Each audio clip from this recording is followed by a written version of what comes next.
Dear learners আসসালামু আলাইকুম। অনেকেই কমেন্ট করেছেন এবং পরামর্শ দিয়েছেন যে স্যার আমাদের ক্লাসে কিছু কিছু ভোকাবুলারি যদি রাখা হয়, মানে শব্দার্থ, আসলে শব্দ যদি আমি না জানি তাহলে ইংরেজি বলা তো দূরের কথা, লিখতেও পারবো না, বলতে মানে কিচ্ছুই হবে না, তাই না? কথায় তো শব্দ জানতে হবে। তো আমরা সিদ্ধান্ত নিয়েছি যে আসলে এটা ঠিক সুন্দর পরামর্শ যে আমরা অনেক অনেক বিষয়ে আলোচনা করি, কিন্তু শব্দ যদি আমরা দিই অল্প অল্প করে, এই শব্দগুলো যদি আপনারা দেখেন, আয়ত্ত করেন, তাহলে আপনার জ্ঞানের পরিধি আর অনেক বাড়বে। এরপরে দেখা যাচ্ছে সেগুলো দিয়ে আপনি বাক্য তৈরি করা প্র্যাকটিস করলেন, স্পিকিং করলেন, রাইটিং করলেন, নো প্রবলেম।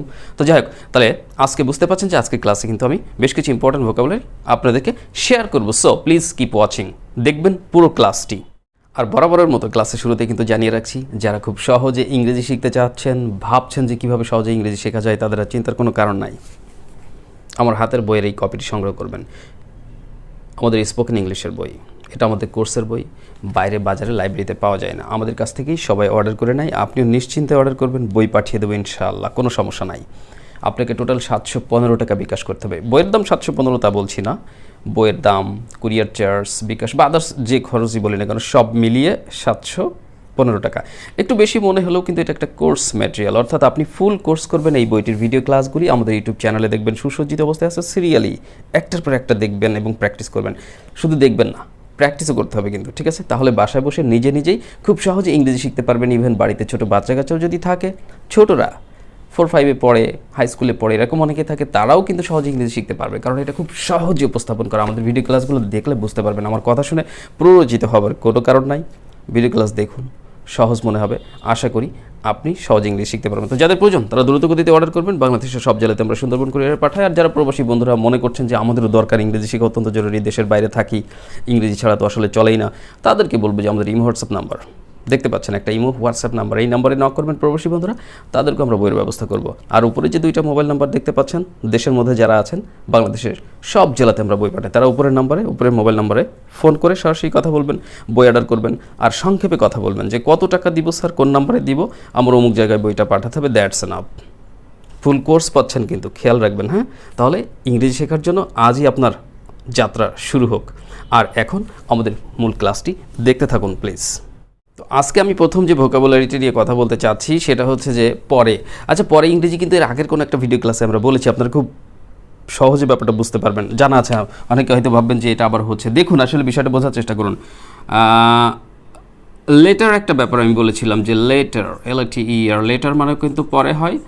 আবার আর একটা বলেছিলাম যে আফটার, AFTER, আফটার, এটার মানেও কিন্তু কি হয়, পরে হয়। ওকে, কিন্তু আমি আপাতত এখন যেটা বলতে চাচ্ছি সেটা হচ্ছে যে আফটারওয়ার্ডস।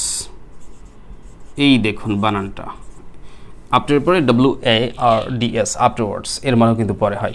তো আফটারওয়ার্ডস কোনো কোনো জায়গায় ব্যবহার হতে পারে, সেই ক্ষেত্রে আপনার বিচলিত হবার কোনো কারণ নেই। আফটারওয়ার্ডস থাকলেও আপনি ধরে নেবেন যে এটার মানে হচ্ছে পরে।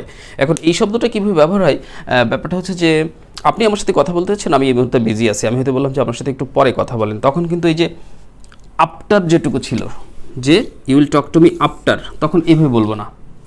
আবার তখন যদি এটা বলি যে you can talk to me later, আপনি একটু পরে কথা বলতে পারেন, ওকে, বা টক টু মি লেটার, আমার সাথে একটু পরে কথা বলেন, তখন কিন্তু এই লেটার শব্দটা ব্যবহার করা যায়। মানে কোথায় কোনটা হয় সেটা একটা ব্যাপার আছে। বাট আফটার ওয়ার্ডস কোথায় ব্যবহার করবেন? এখন দেখা যাচ্ছে যে আপনাকে অনেক কাজ করতে হয়, সারাদিনে অনেক রকম কাজ করতে হয়। তো আপনি এখন ভাবছেন যে আমি এখন কাজগুলো করব না, কাজগুলো পরে করব।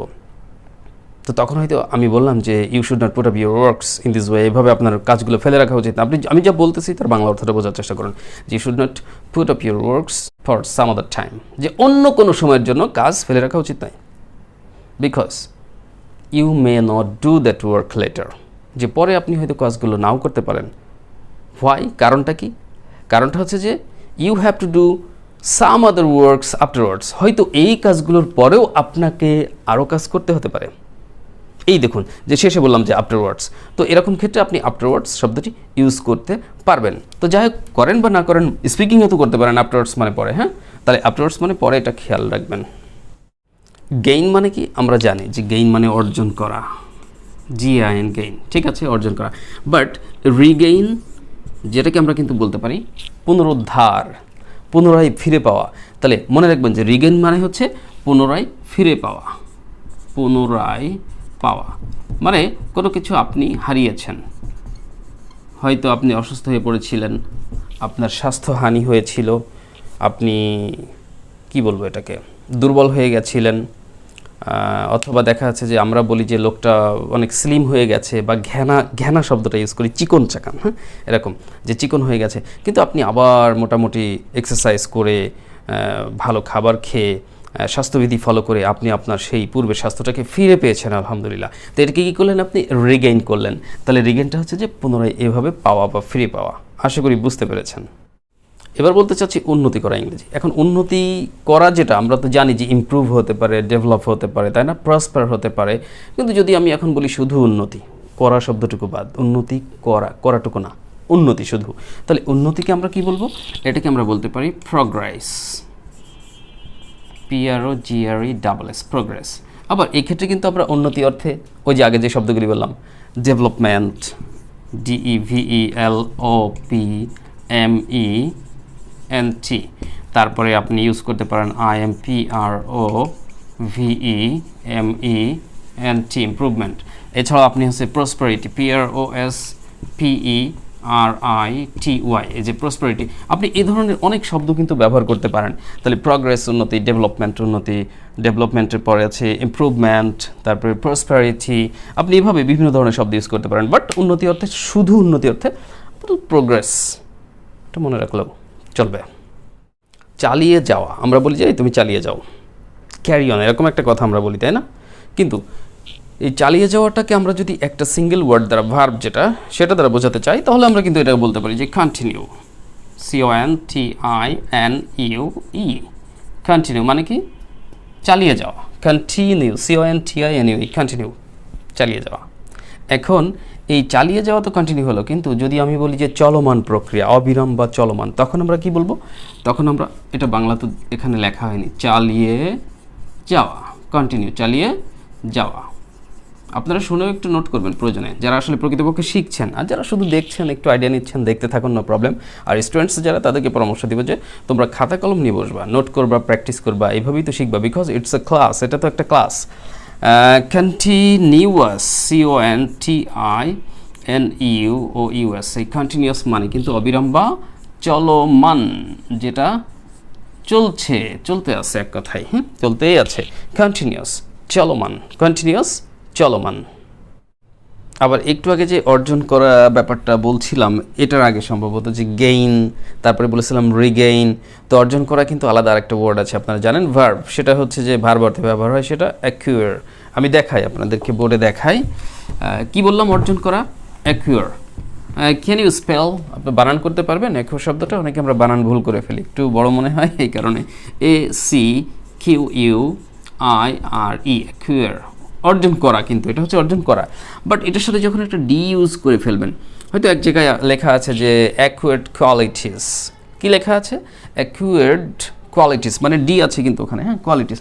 তখন আপনার যে অর্জন করা ব্যাপারটা ওরকম বোঝাচ্ছে না, তখন আপনার বাংলাটা হয়ে যায় অর্জিত, অর্থাৎ এই যে অ্যাকুয়ার্ড, অর্জিত, যেটা অলরেডি অর্জন করা হয়েছে, অর্জিত।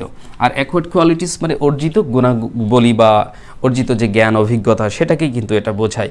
তাহলে অ্যাকুয়ার্ড মানে অর্জিত। আর শুধু অ্যাকুয়ার যদি ডি না থাকতো, তাহলে বাংলা অর্থ কী হতো? তাহলে এটার বাংলা অর্থ হতো অর্জন করা। তবে এই যে গেইন, অর্জন করা, রিগেইন, পুনরায় ফিরে পাওয়া বা অর্জন করা, তারপরে অ্যাকুয়ার, অর্জন করা, অ্যাচিভ আরেকটা ওয়ার্ড আছে, তাই না? দেখাই, ACHIEVE, এটা একটা অর্জন করা। এখন একটা ওয়ার্ডের, অর্থাৎ বলতে চাচ্ছি যে একটা বাংলা শব্দের ভিন্ন ভিন্ন ইংরেজি থাকতে পারে, আপনি ব্যবহার করবেন কোনটা? আপনার যেটা সহজ মনে হবে সেটাই ব্যবহার করবেন। আবার কিছু কিছু ক্ষেত্রে সব ধরনের শব্দ সব জায়গায় ব্যবহার করা যায় না, তারপর আপাতত স্পিকিংয়ের জন্য ব্যবহার করবেন, সমস্যা নাই। আর একটা ওয়ার্ড নিয়ে কথা না বললেই নয়, এই শব্দটা ব্যাপারটা হচ্ছে আমরা অনেক সময় ভুল করে ফেলি। কীরকম বলি যে আমি আসলে, তুমি হেল্প না করলে কিন্তু আমি সাকসেস হতে পারতাম না। কি বললাম? তুমি হেল্প না করলে আমি সাকসেস হতে পারতাম না। বলতে চাচ্ছে তুমি সাহায্য না করলে আমি সফল হতে পারতাম না। তো এই যে সাকসেস হতে পারতাম না, এই কথাটা আসলে গ্রামাটিক্যালি ঠিক না। কারণ সাকসেস মানে হচ্ছে সাফল্য, সফল হওয়া ব্যাপারটা তা নয়, ওই বিষয়টা, গুণটা, ওটা নাম। সাফল্য, সাকসেস মানে নাউন, যে আমি সাকসেস হতে পারতাম না, ঠিক আছে? তাহলে এটাকে আমার বলতে হবে যে তুমি হেল্প না করলে আমি সাকসেসফুল হতে পারতাম না, তুমি হেল্প না করলে আমি সাকসেসফুল হতে পারতাম না, তাহলে সঠিক। তো যাই হোক, এটার একটু কথা বলি। তাহলে সাকসেস মানে হচ্ছে সাফল্য, আর যখন আমরা SUCCESS এই বানানটা আবার অনেকে ভুল করে ফেলি, কিন্তু আমরা বানান খেয়াল রাখবেন। সাকসেসফুল, সাকসেসফুল মানে হচ্ছে সফল, দন্ত স ফ ল জি, সফল। এই যে তাহলে সাফল্য, সাকসেস সাফল্য, আর সাকসেস সাফল্য, আর সাকসেসফুল হচ্ছে সফল। সফল হওয়া যেটা ভার্ব, তখন কিন্তু আপনাকে কি করতে হবে? সাকসিড, SUCCED, এটা আরও প্যাচাল, মানে খুব জড়ানো বানানটা। SUCCED, সাকসিড মানে সফল হওয়া, এটা ভার্ব। আর এর পাস্ট এবং পাস্ট পার্টিসিপল ফর্মে কি করবেন? ইডি যোগ করবেন। সাকসিড, সাকসিডেড, সাকসিডেড এভাবে ব্যবহার করতে হবে। তাহলে সাকসিড হচ্ছে সফল হওয়া, প্রয়োজনে নোট করুন, একটু মুখস্থ করে ফেলুন ভোকাবুলারি অর্থে। ভোকাবুলারি মুখস্থ করা যাবে, সমস্যা নাই, হ্যাঁ, কারণ ওটা তো মনে রাখার বিষয়। সাকসেস সাফল্য, সাকসেসফুল সফল, সাকসিড সফল হওয়া, খেয়াল রাখতে হবে। একটু আগে বলছিলাম যে সাকসেস, সাকসেস মানে কি? ভুল করলে হবে না কিন্তু, সাফল্য, সাকসেস সফল নয়, সাফল্য। এখন সাকসেস মানে সাফল্য, এর বিপরীত কি হতে পারে? সাফল্য এর বিপরীত হতে পারে ব্যর্থতা, ব্যর্থ নয় কিন্তু, বাংলায় মেলাতে হবে। তাহলে সাফল্য আর ব্যর্থতা, ব্যর্থতা ইংরেজি কি? ফেলিউর, FAI, ফেইল, প্রথমে ফেল, হ্যাঁ, তারপরে URE, ফেলিউর। এই যে ফেলিউর মানে হচ্ছে ব্যর্থতা, ব্যর্থতা, ফেলিউর ব্যর্থতা। আর এখানে যদি আপনি URE এটুকু বাদ দেন, অর্থাৎ শুধু FAIL, ফেইল লেখেন, এটা ভার্ব হয়ে যায়, মানে কি? ব্যর্থ হওয়া। তাহলে মনে রাখার চেষ্টা করবেন যে ফেলিউর ব্যর্থতা, আর ফেল হচ্ছে কি বলেছিলাম? ব্যর্থ হওয়া, যেটাকে আমরা বলি ফেল করা, মানে ওটা ইংরেজিতেই বলা হয়, তাই না? ফেল, আর করা শব্দটুকু বাংলায় বলা হচ্ছে যে ব্যর্থ হওয়া। আমি অল্প অল্প করে ভোকাবুলারি শেয়ার করব, খুব বেশি দিব না, যাতে আপনারা প্রতিদিন অল্প অল্প করে শিখবেন, যাতে মনে রাখতেও সুবিধা হয়। আচ্ছা বলুন তো ডিয়ার লার্নার্স, বাধ্য, যে আমি কাজটি করতে বাধ্য, এরকম বলি আমরা। এই বাধ্য শব্দটির ইংরেজি কি? হ্যাঁ, এটা কিন্তু আপনারা বলবেন বাউন্ড, যে তুমি কাজটি করতে বাধ্য, you are bound to do the work.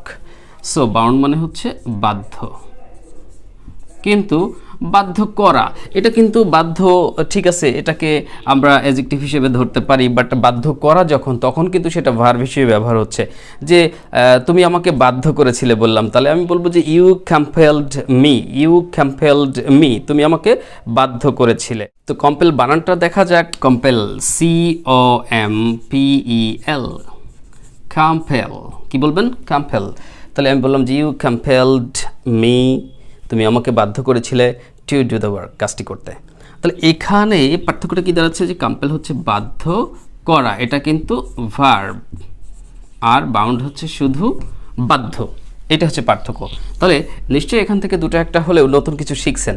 তো এইভাবে আমাদের প্রত্যেকটা ভোকাবুলারি যে ক্লাসগুলি থাকবে, মিস করবেন না। প্রত্যেকটা ক্লাস থেকে আপনি 5টা শব্দ শিখুন, 10টা শব্দ শিখুন, অল্প শিখুন, তাতে কোনো সমস্যা নাই। তবে শেখার পরে সেটাকে আয়ত্তে রাখার চেষ্টা করুন এবং সেগুলো প্র্যাকটিক্যালি লেখায় অথবা বলায় ব্যবহার করার চেষ্টা করুন। তাহলে কিন্তু আপনার জ্ঞানের পরিধি ধীরে ধীরে বাড়বে ইনশাআল্লাহ।